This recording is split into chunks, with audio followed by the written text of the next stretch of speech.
The overall goal of this methodology is to extract soluble and insoluble alpha-synuclein from post-mortem Parkinsonian brains. This method can help answer key questions in the study of Parkinson's disease.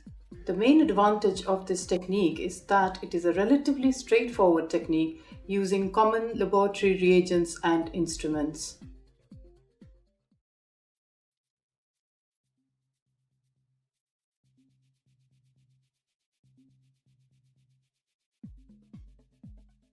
After preparing the necessary solutions and buffers, begin by placing a 0.5 gram sample of frozen basal ganglia tissue onto a small petri dish.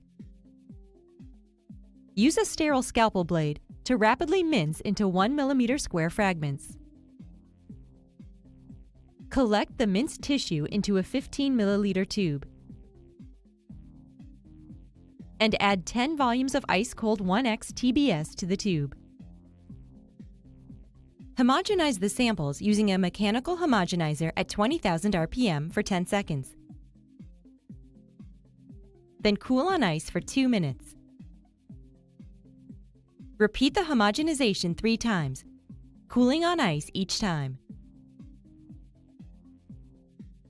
Centrifuge the homogenate at 10,000 Gs for 5 minutes at 4 degrees Celsius.